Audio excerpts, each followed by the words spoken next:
नमस्कार दोस्तों, मेरा नाम पॉल है और मैं engineeringmindset.com से हूँ। इस वीडियो में हम पावर इन्वर्टर के बारे में बात करेंगे और समझेंगे कि वे काम कैसे करते हैं और उनका उपयोग कहाँ होता है। याद रखें कि इलेक्ट्रिसिटी खतरनाक होती है और जानलेवा साबित हो सकती है। किसी इलेक्ट्रिकल कार्य को करने से पहले सुनिश्चित कर लें कि आपके पास उपयुक्त योग्यता और क्षमता है। एक आम इन्वर्टर कुछ ऐसा दिखता है। इसमें पिछले सिरे पर कुछ लाल और काले रंग के डीसी टर्मिनल और सामने की ओर एसी इलेक्ट्रिकल आउटलेट लगे होते हैं। ऐसा इसलिए होता है क्योंकि बिजली यानी इलेक्ट्रिसिटी दो प्रकार की होती है, एसी और डीसी।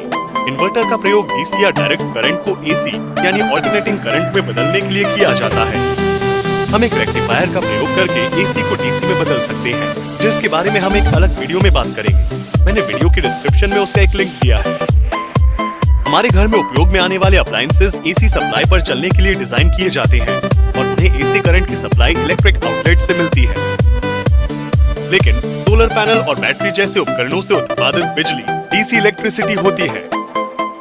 इसलिए अगर हम अपनी इलेक्ट्रिकल डिवाइसों को रिन्यूएबल स्रोतों, बैटरी बैंक या यहाँ तक कि अपनी कार से ऊर्जा देना चाहते हैं, तो हमें डीसी इलेक्ट्रिसिटी को एसी इलेक्ट्रिसिटी में बदलने की जरूरत होती है और ऐसा करने के लिए हम इन्वर्टर का प्रयोग करते हैं। आपने इन्वर्टर प्रयोग कहाँ होते देखा है या फिर क्या आप इन्वर्टर का प्रयोग करना चाहेंगे? अपने विचार और प्रोजेक्ट आइडिया आप मुझे कमेंट में बता सकते हैं। इन्वर्टर कैसे काम करता है यह समझने के लिए हमें सबसे पहले इलेक्ट्रिसिटी के बारे में कुछ मूलभूत बातें समझनी होंगी।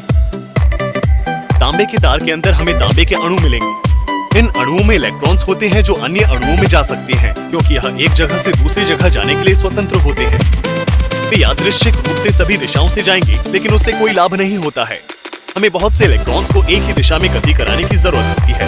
ऐसा करने के लिए हम तार में अलग अलग वोल्टेज प्रवाहित करते हैं। वोल्टेज एक तरह का दबाव है और वो इलेक्ट्रॉन्स को धक्का देता है। अब हम बैटरी के पॉजिटिव और नेगेटिव सिरों पर एक तार जोड़कर सर्किट पूरा कर देते हैं और इलेक्ट्रॉन्स का प्रवाह चालू हो जाता है। इलेक्ट्रॉन्स के इसी प्रवाह को हम करंट कहते हैं। इलेक्ट्रॉन्स हमेशा अपने स्रोत पर वापस जाने की कोशिश करते रहते हैं। इसलिए अगर हम लैंप जैसी कोई चीज इलेक्ट्रॉन्स के पथ पर लगा दें तो उन्हें उससे होकर गुजरना पड़ेगा और ऐसा होने पर हमारा काम हो जाएगा, जैसे कि लैंप का जलना। सोलर पैनल और बैटरी से प्राप्त इलेक्ट्रिसिटी को डीसी इलेक्ट्रिसिटी के रूप में जाना जाता है। ऐसा इसलिए क्योंकि इस प्रकार की इलेक्ट्रिसिटी केवल एक दिशा में प्रवाहित होती है। यह सीधे एक टर्मिनल से दूसरे टर्मिनल तक जाती है।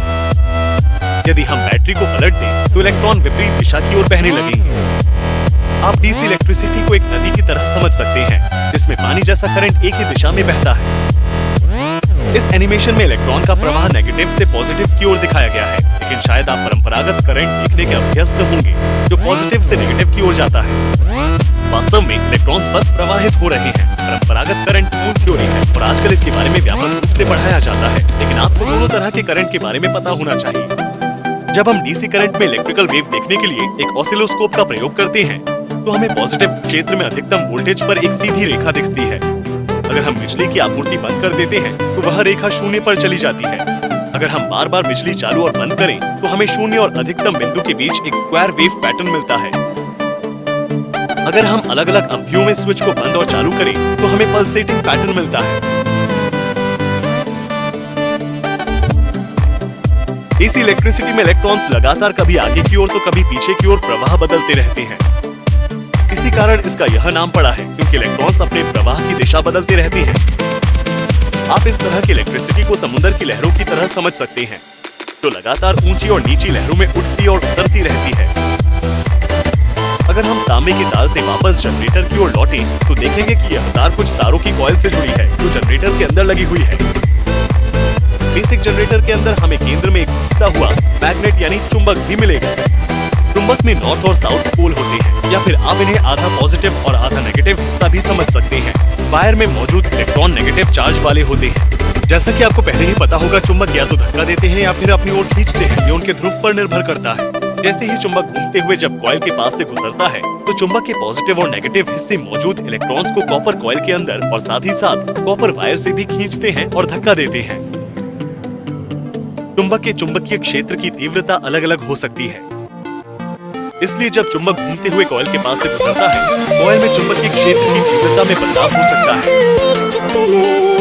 यह शून्य से अधिकतम तीव्रता पर जा सकता है और फिर जब कॉइल का हिस्सा गुजर जाता है तो तीव्रता फिर से शून्य हो जाती है। फिर नेगेटिव हिस्सा कॉइल के पास आ जाता है और इलेक्ट्रॉन को पीछे की ओर खींचता है। इससे तीव्रता में कुछ बदलाव चुंबक हर एक पूरे चक्कर से यह वेव पैटर्न बनता है जिसे साइन वेव कहते हैं। इस तरह की इलेक्ट्रिसिटी में वोल्टेज एक सी नहीं रहती है और जल्दी जल्दी शून्य से अधिकतम बिंदु पर और फिर वापस शून्य पर, फिर न्यूनतम बिंदु पर और फिर शून्य पर आती रहती है। फ्रीक्वेंसी यह बताती है कि हर सेकंड में एसी साइन वेव कितनी बार रिपीट होती है। उत्तरी अमेरिका और दुनिया के कुछ हिस्सों में हमें 60 हर्ट्ज इलेक्ट्रिसिटी मिलती है। इसका मतलब है कि साइन वेव हर एक सेकंड में 60 बार रिपीट होती है और क्योंकि हर वेव में आधा हिस्सा पॉजिटिव और आधा हिस्सा नेगेटिव होता है तो इसका मतलब हुआ कि एक सेकंड में 120 बार चुंबक के स्रोत में बदलाव होता है। वास्तविक दुनिया में हमें अधिकांशतः 30 हर्ट्ज इलेक्ट्रिसिटी मिलती है। इसका मतलब है कि साइन वेव एक सेकंड में 50 बार रिपीट होती है और इस प्रकार करंट में हर सेकंड में 100 बार बदलाव आता है। इन्वर्टर में कई इलेक्ट्रॉनिक स्विच होते हैं जिन्हें IGBT कहा जाता है। स्विच को चालू और बंद करने के लिए कंट्रोलर के माध्यम से नियंत्रित किया जाता है। ये स्विच जोड़े में बहुत ही तेजी से चालू और बंद किया जा सकता है ताकि इलेक्ट्रिसिटी के बहाव को नियंत्रित किया जा सके। इलेक्ट्रिसिटी के प्रवाह के पथ और विभिन्न पथों पर इसके प्रवाह की अवधि को नियंत्रित करके हम DC स्रोत से AC इलेक्ट्रिसिटी का उत्पादन कर सकते हैं। मैं कुछ साधारण स्विचों को अपने एनिमेशन में दिखाऊंगा ताकि उन्हें विजुलाइज करना आसान हो जाए। याद रहे कि AC वह है जिसमें करंट अपनी दिशा बदलता है। हमने इस वीडियो में पहले देखा था कि हम बैटरी को पलटकर करंट की दिशा को पलट सकते हैं।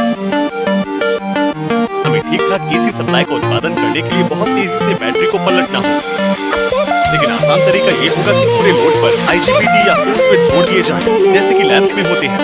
अगर हम इन स्विचों को जोड़े में एक साथ चालू या बंद करते हैं, हम AC इलेक्ट्रिसिटी पैदा कर सकते हैं। तो अगर हम स्विच 1 और 4 को बंद करते हैं, तो करंट एक दिशा में बहेगा, और अगर हम स्विच 2 और 3 को बंद करते हैं, तो करंट दूसरी दिशा में बहेगा। इसलिए हम इस प्रक्रिया को स्वतः बार-बार दोहराने के लिए कंट्रोलर का प्रयोग कर सकते हैं। अगर हम इस प्रक्रिया को एक सेकंड में 120 बार करते हैं, तो हमें 60 हर्ट्ज AC प्राप्त होगा, और अगर हम इसे एक सेकंड में 100 बार करते हैं, तो हमें 50 हर्ट्ज AC मिलेगा। क्योंकि हमारे पास लो वोल्टेज वाला इनपुट है, इसलिए हमें लो वोल्टेज वाला ही आउटपुट मिलेगा। हमारे अप्लायंस चलाने के लिए जरूरी 120 वोल्ट या 230 वोल्ट प्राप्त करने के लिए हमें वोल्टेज को उपयोगी स्तर तक ले जाने वाले एक ट्रांसफार्मर की जरूरत है। जब हम इसे ऑसिलोस्कोप के जरिए देखते हैं, हमें पॉजिटिव और नेगेटिव केंद्र में एक स्क्वायर वेव मिलती है। सैद्धांतिक रूप से यह AC है क्योंकि यह दिशा बदलती है, लेकिन यह AC साइन वेव जैसी नहीं दिखती। तो फिर हम इसमें कैसे सुधार कर सकते हैं? याद कीजिए, जब वीडियो में पहले मैंने आपसे कहा था कि वेवफॉर्म को बदलने के लिए स्विच को हम अलग-अलग गति और अवधियों पर चालू और बंद कर सकते हैं। यहाँ पर भी हम ऐसा कर सकते हैं। हर साइकिल में स्विचों को पल्सेटिंग पैटर्न में कई बार तेजी से खोलने और बंद करने के लिए हम कंट्रोलर का प्रयोग करते हैं। हर पल्स की विड्थ अलग होती है। इसे पल्स विड्थ मॉड्यूलेशन कहा जाता है। साइकिल कई छोटे-छोटे खंडों में बटा होता है। हर खंड में बह सकने वाले करंट की कुल मात्रा होती है, लेकिन स्विच को तेजी से पल्सेट करके हम हर खंड में प्रवाह की मात्रा को नियंत्रित कर सकते हैं। इससे हर खंड में औसत करंट मिलेगा जो घटता बढ़ता रहता है और हमें वेव प्राप्त होती है। इस प्रकार लोड को साइन वेव मिलती है।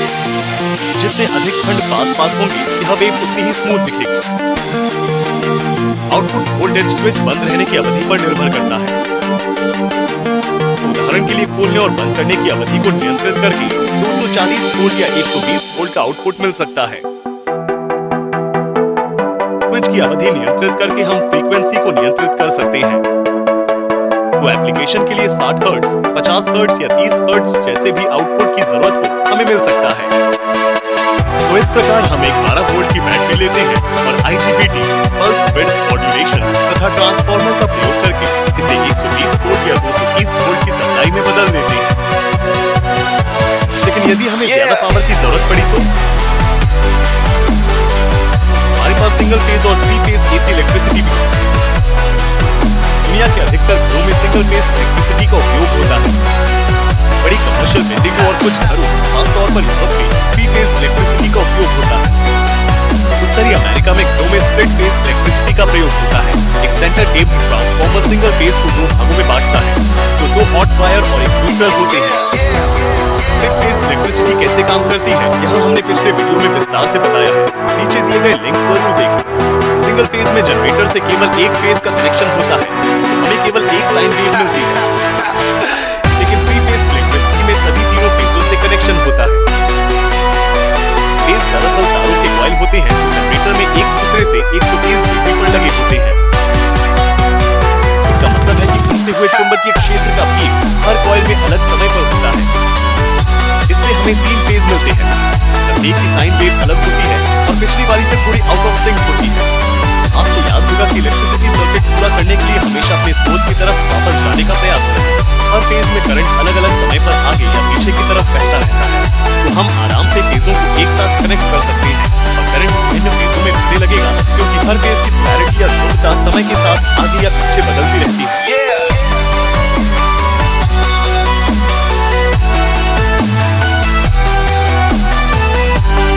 जरूरत पड़ने पर अतिरिक्त करंट सोर्स की तरफ न्यूट्रल में बहता है। सिंगल फेज में पीक के बीच बड़े गैप होते हैं, लेकिन 3 फेज मिलकर गैप को भर देते हैं और इसलिए अधिक पावर देते हैं। बड़ी एप्लीकेशन में 3 फेज इन्वर्टर की जरूरत होती है, जैसे बड़ी कूलिंग सिस्टम में कंप्रेसर चलाने के लिए। इसमें डीसी सप्लाई रेक्टिफाई की गई 3 फेज एसी सप्लाई होती है। इसका मतलब है कि 3 एसी साइन वेव एक साथ मिलाकर किसी डायोड से गुजारी जाती है जो इलेक्ट्रॉन को उल्टी दिशा में बहने से रोकता है। परिणाम स्वरूप रिपल डीसी प्राप्त होती है। इसके बाद रिपल को स्मूथ करके स्थिर डीसी सप्लाई प्राप्त करने के लिए हम कैपेसिटर का प्रयोग करते हैं। हमने पिछले वीडियो में विस्तार से बताया, नीचे दिए गए लिंक पर स्थिर डीसी को 3 फेज एसी में बदलने के लिए हम 3 फेज इन्वर्टर का प्रयोग करते हैं। इसके लिए 6 IGBT का उपयोग करते हैं। इन साधारण स्विचों को आसानी से समझने के लिए मैं इनको एनिमेशन में दिखाऊंगा और इन्हें नीचे लिखकर नंबर दूंगा। 3 फेज प्राप्त करने के लिए स्विचों को पेयर यानी जोड़ी में चालू और बंद करेंगे, जिससे करंट के बहाव को सप्लाई और रिटर्न पास करने के लिए डायरेक्ट किया जाएगा। इस प्रकार कनेक्ट की हुई मीटर में ऑल्टरनेटिंग करंट मिलने लगता है। 3 फेज सप्लाई के लिए हम स्विचों की टाइमिंग करते हैं। आइए देखें कि यह कैसे काम करता है। पहले स्विच 1 और 6 को बंद करें, यह हमें फेज 1 से फेज 2 देगा। फिर स्विच 1 और 2 को बंद करेंगे, यह हमें फेज 1 से फेज 3 देगा। फिर स्विच 3 और 2 को बंद करेंगे, यह हमें फेज 2 और 3 देगा।